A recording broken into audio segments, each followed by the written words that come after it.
Today, I'm going to attempt something I've been putting off for far too long. I'm going to build a Mordheim board.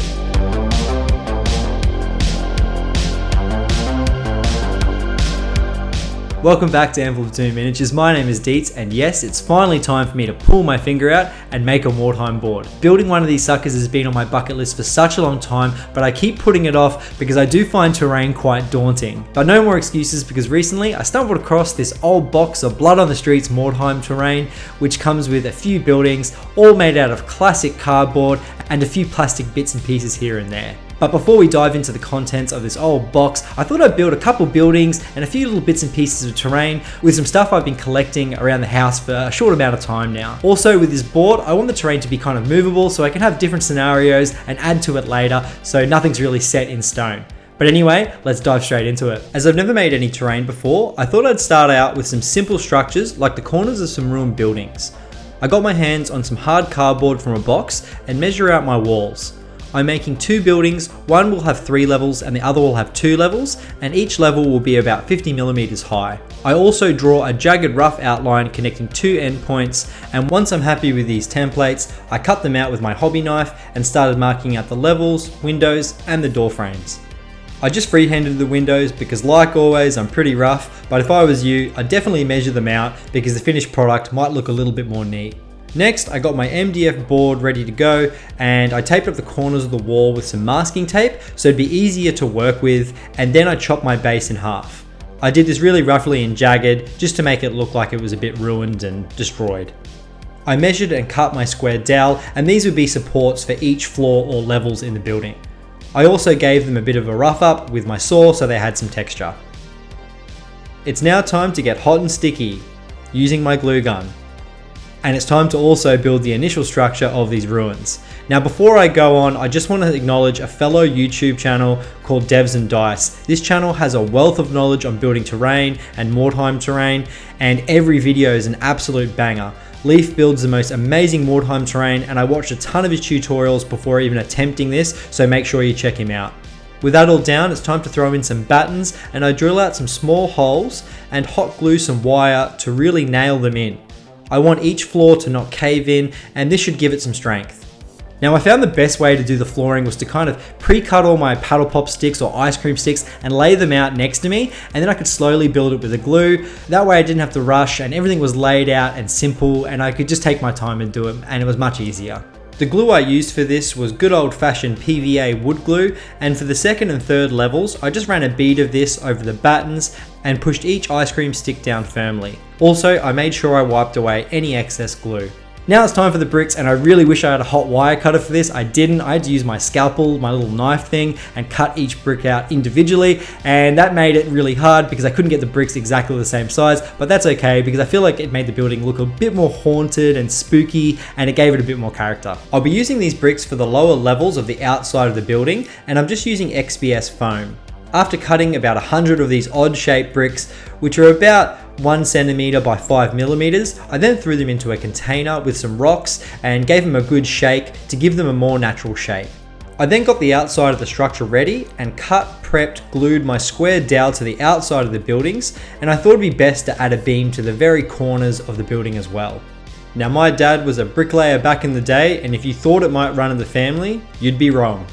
I used the hot glue gun on a low heat and slowly and surely stuck each brick to the lower outside level of the buildings. It was a bit of a puzzle due to my bricks being random sizes, but I think I pulled through in the end. This was actually pretty fun, apart from all the stringy glue that got stuck everywhere, but hey, these bricks aren't going anywhere. I wanted the building to look a little bit more old-timey, so I stuck a few ice cream sticks on the exterior and interior walls to kind of represent some structural beams. Now, you're probably looking at this building and wondering, what the hell, why using cardboard? But that's okay because I'm actually going to put some plaster over this cardboard, and I've got a little recipe which I made for when I first started mini painting for bases, and it's a real hard plaster, and when applied, it's like a rock. I grabbed some wall filler, PVA glue, and fine sand, and throw it all in a container and start mixing it up. I don't really have any measurements for this. I generally do it all by feel, but you want the goop to be kind of stiff and not runny. You can always add more sand just to stiffen it up a bit. Once I was happy with the consistency of the goop, I then went to town and slapped it all over the exterior and interior cardboard walls of both the buildings. I used a sculpting tool for this, and once everything was covered up, I let it set overnight. While I was in the preparing stage before I started building this board, I did a little bit of research and took a look at some other people's boards they've created, and one thing I loved about their boards was the verticality they had, and that's one thing about Mordheim that's really cool as well, the verticality in the game. So what I'm going to do is make a little bridge and also some little ladders to link some things up. I'm using some round dowel and wire to build this bridge, and like always when you're dealing with knives and saws, pay attention to what you're doing. I got distracted by one of Squidmar's videos and got a boo-boo. I trimmed my dowel to be around 60mm for the legs and the bridge lengths to be around 150mm in length. I then wrapped some wire around the legs and beams just to hold them in place, and then plopped on some PVA glue. Once they were dry, I got to work gluing down some of the matchsticks I had for the walkway, and if you're doing this, it's nice to have something underneath holding the bridge up. I'm just using my roll of wire here. The ladders were very straightforward and nothing special. I think I'll probably make some more styled ones later with some type of wrap or something around the runs. And with that all down, it was time to prime the lot with some Chaos Black.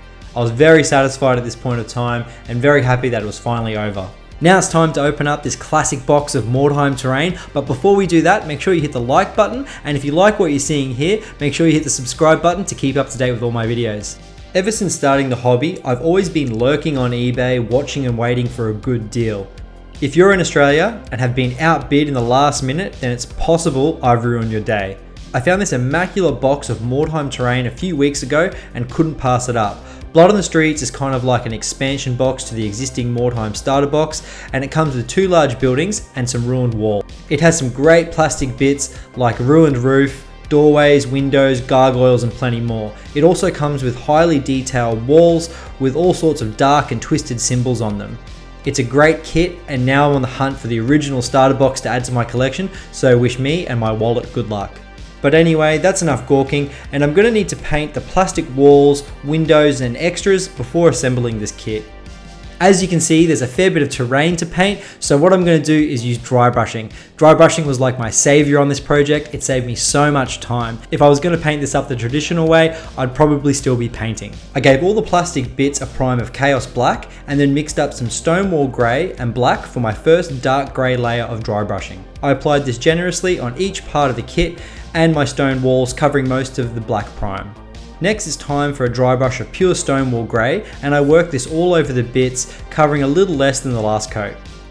Last up, I give the rest a super light dry brush of pure white, trying to hit all the corners of the bricks and any raised details on the plastic. I had a little production line set up and smashed this all out in a couple of hours.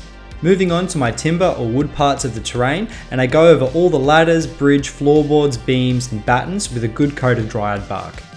Once I was happy with that, I then hit it with a quick dry brush of Mournfang Brown.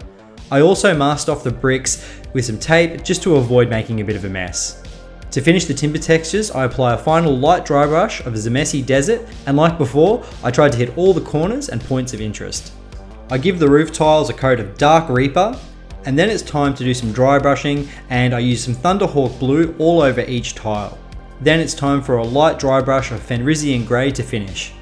I paint the plaster walls of the ruined buildings with a couple coats of Carrick Stone, being super careful not to get any on the timber. Then it's time for a light wash of Agrax Earthshade, and to finish a dry brush of Bone White. The plaster I made before had great texture, so the dry brushing was super easy and picked up a lot of the details. It wouldn't be Mordheim without some graffiti, so I painted a few little symbols all over the walls, like a Skaven symbol, some skulls, and just a few little marks here and there. Now it's the time we've all been waiting for, and it's finally time to assemble this Blood on the Streets terrain.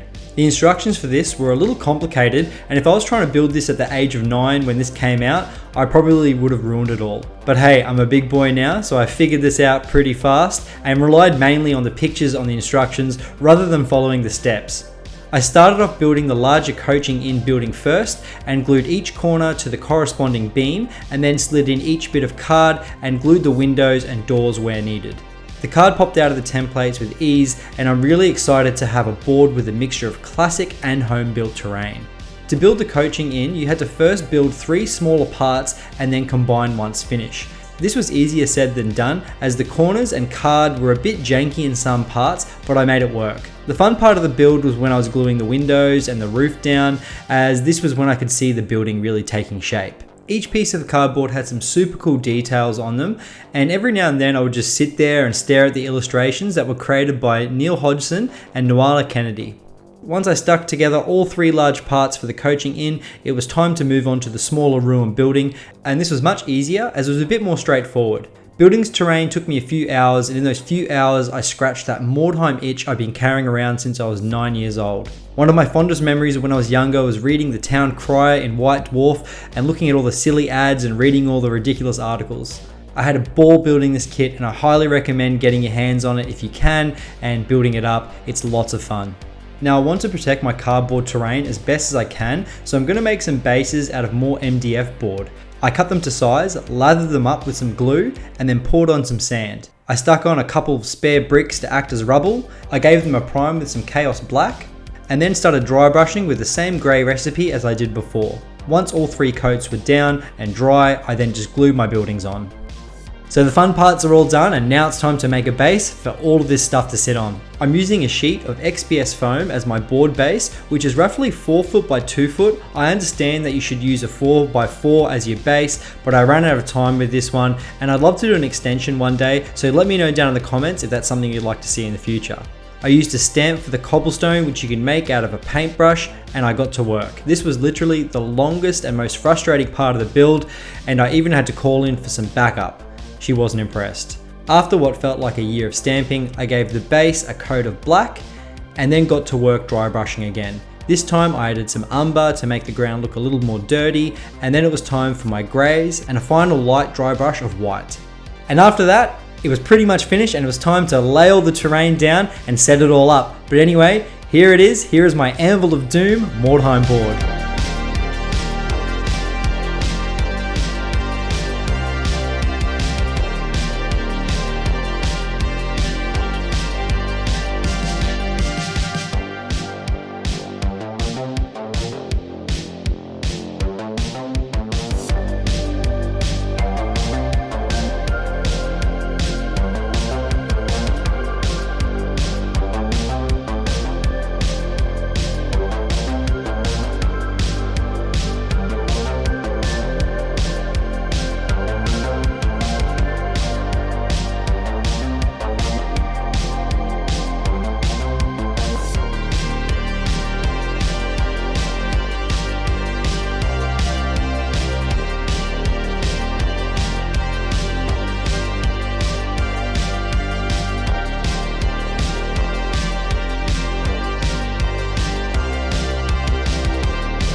Thanks so much for staying to the end, my dudes. I really appreciate it. And also, I want to say a massive thank you, like always, to my Patreons. You guys are a bunch of legends. I couldn't do this without you. If you want to join the Patreon, link is in the description, and we look forward to seeing you in the Discord. Anyway, guys, I'll see you all next time. Cheers.